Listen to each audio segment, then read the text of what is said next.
Good day, good day, good day, everyone. Welcome to SIP with Red Melissa. I am Red Melissa, and SIP stands for Spirit in Practice, where we practice because practice makes progress. Yes, practice makes progress.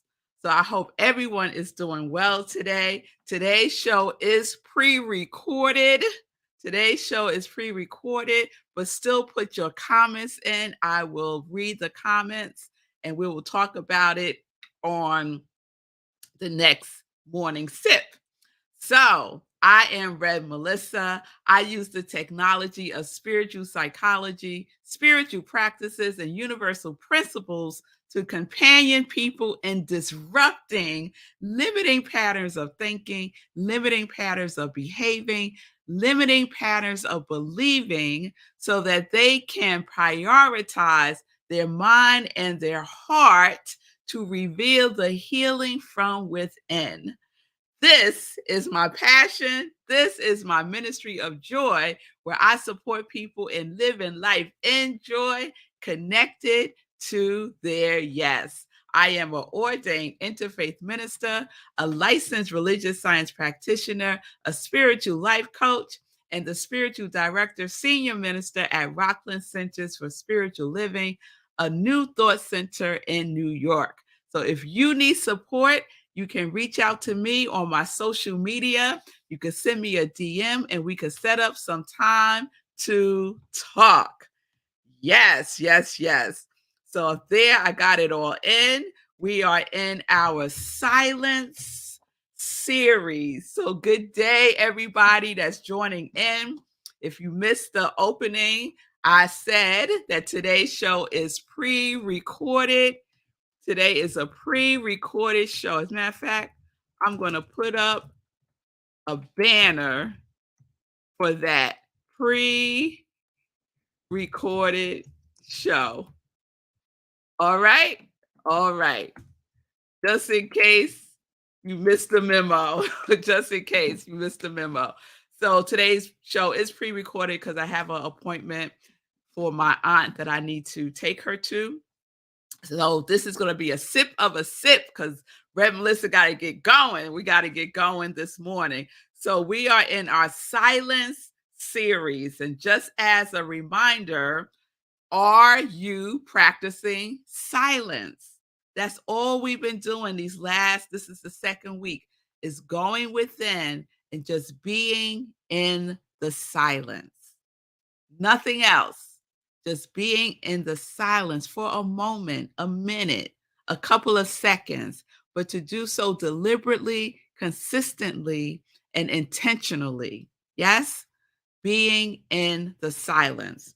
And so yesterday, I talked about the nourishment of the mind, right? And I've been referencing the Gospel of Thomas by Jean V. Leloup, and the foreword is by Jacob Needleman. So I've been referencing the foreword a lot because the foreword is juicy by Jacob Needleman. And he talks about the proper use of the mind, right? It's not about the thinking. Thinking is important, don't get me wrong.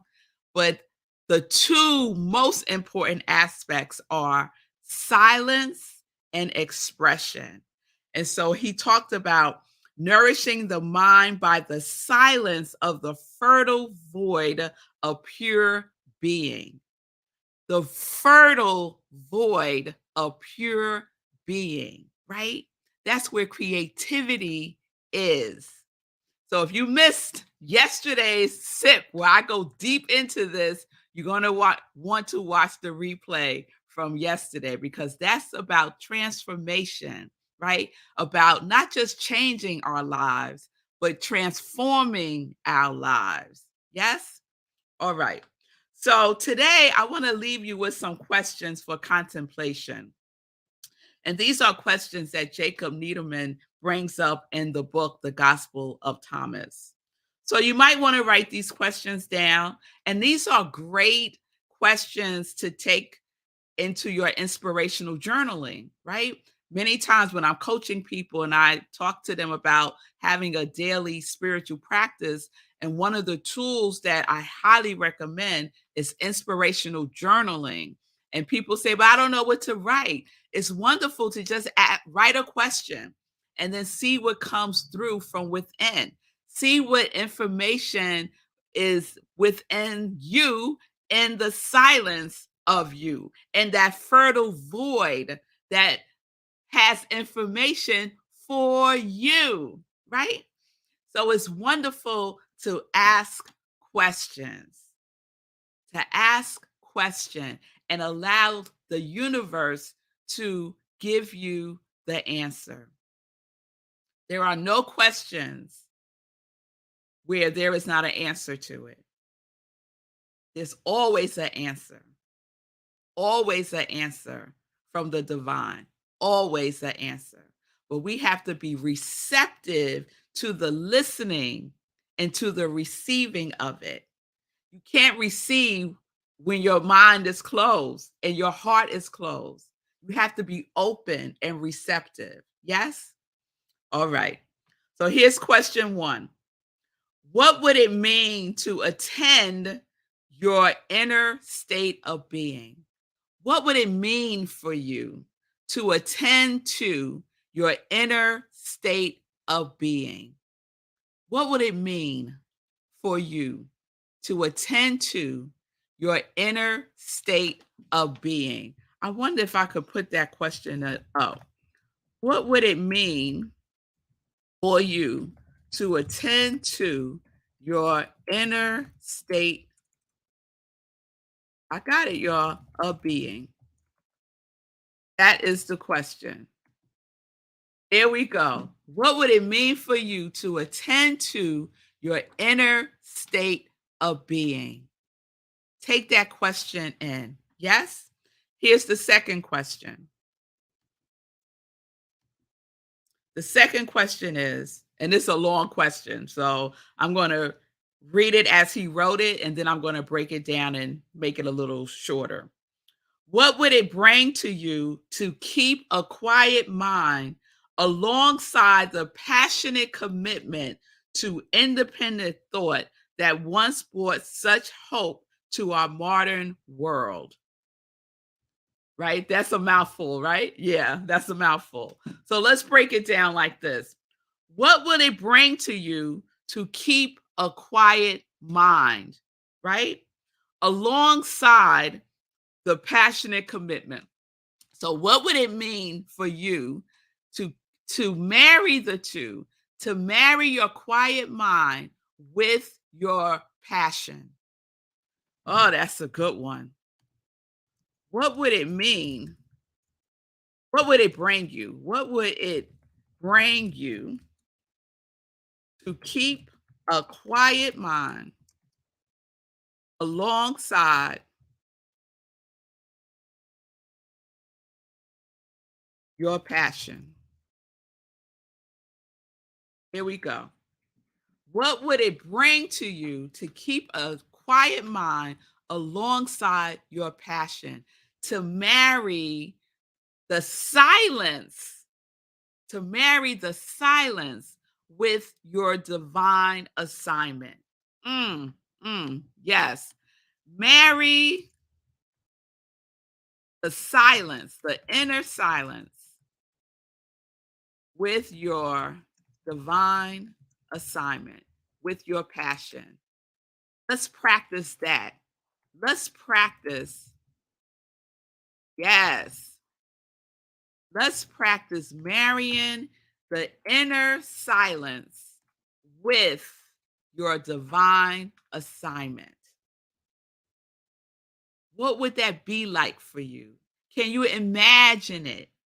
Right? Take it into contemplation. Write it out. Make a story about it. Right? But bring it to life within you. Feel it. What does that feel like? What would it feel like for you to marry the inner silence with your work? Oh, what would that would be so delicious. It would feel like pure joy for me because guess what? That's what I'm practicing now. This is what my work is all about. The living in joy connected to yes is the marrying of the inner silence, that fertile void of pure being, marrying that with my work, with my full life, right? Because guess what, y'all? It is so wonderful when our work is not separate from who we truly are. When it's all together, it's not compartmentalized. And there might be aspects where you might say, well, that part don't fit. And that's okay. But what can fit is the feeling. What can fit is the quality. So can you bring your quality to your divine assignment, to your work, to the things that occupy a lot of your time? And I know for most of us, working takes up a lot of our time. So can you marry the inner silence with that, with the knowingness that comes through in the inner silence?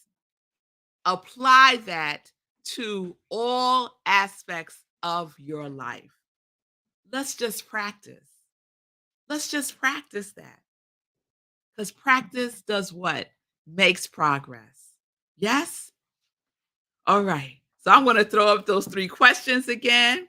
And then I'm going to share a couple of things in Joy News. And then we're going to wrap it up, y'all. Yes, we are. So as I said, this is a pre-recorded show. I have a commitment with my aunt. So this is a pre-recorded show, but please put in your comments and please write down these questions. What would it mean for you to attend to your inner state of being? What would it bring to you to keep a quiet mind alongside your passion? Some of us have analysis paralysis, right? We're all up in our mind, thinking, trying to figure stuff out, right? That's just really a form of mental agitation, right? Many of us work ourselves up and we are just so agitated, right? Because of the analysis of every single little thing. Yes? So, what if we return that, right? Return that and we just practice inner silence instead of mental agitation? Yes? Our inner silence is the container for infinite space. It is the container for an infinite space, which is a container for infinite possibilities that our finite mind, y'all, our finite, busy, agitated, thinking mind cannot fully access and deeply access. But by going in, by being in the inner silence, yes, by going in and spending time in that fertile void of pure being, we access infinite possibilities, infinite opportunities that we don't get when we're in that mental agitation and that analysis of paralysis and we don't do anything, we don't move. Yes? All right, y'all. I'm getting ready to go. I'm getting ready to go there. So let me pull myself back. Let me pull myself back. I'll repeat some of this at the next morning sip. So that's the second question. What would it bring? What would it bring to you to keep a quiet mind alongside your passion? And we are practicing marrying the inner silence with our divine assignment. With our assignment. If you don't feel like what you're doing is divine, that's okay. That's okay. Still apply the inner silence to it because it's taking up your time, right? So let's just pour some inner silence right into it. Yes, be that container. See what's in there that is seeking to be expressed through the silence. Silence first, expression second. That is the proper use of the mind. All right, y'all. All right. So let me jump into some joy news real quick. There's just a couple of things that I want to bring to your awareness. And one of those things is happening tonight. It is our power of visioning and talk about going into the fertile void of pure being. That's what we're doing, envisioning. We're connecting with spirit's idea for our lives. So that's happening today, 7 p.m. Eastern Time on Zoom. Go to Rockland CSL for the Zoom link. And the only thing you need to bring is an open mind and a willingness to receive. That's it. Something to write on because you got to write down the answers that come through. Okay? So you don't have to have any experience with visioning. I follow Michael Bernard Beckwith's life visioning process for the most part. I sprinkle a little Red Melissa stuff on there. You know how I do. But for the most part, it is based on his work. So please join me tonight, 7 p.m. Eastern Time, The Power of Visioning at rocklandcsl.org. So I wanted to remind you of that. And then tomorrow, Thursday, we have our meditation with the moon, 8:30 p.m. Eastern Time, right where you're watching me now. Right where you're watching me now. Tomorrow, Thursday, meditation with the moon, 8:30 p.m. Eastern Time, right where you're watching me now, which means tomorrow there is no 10:30 sip. Remember that. No 10:30 sip tomorrow. Sip is at 8:30 p.m. tomorrow. Repeat after me. Sip is 8:30 p.m. tomorrow. Meditation with the moon. Okay, spread the news. And we do a full-blown spiritual practice of inspirational reading, inspirational journaling. We do our meditation with the moon and we do prayer. That's the spiritual practice. So come and practice with me and we're going to be in that container of silence. That fertile void of pure beingness. So we're going to do some work with silence. Okay? All right. So I think those are the two things I wanted to highlight today. And yeah, so I will see you all tomorrow evening for meditation with the moon, 8:30 p.m. Eastern Time. As I said, today's show was pre-recorded because I have a commitment, but I will be back tomorrow night for our meditation with the moon. All right? All right, y'all. So I hope you're enjoying this silence series. Let me know how you're feeling about it and if you're practicing silence. Yes. All right, loves. Peace and blessings. Yes. Peace and justice. We're living life in joy, connected to our yes.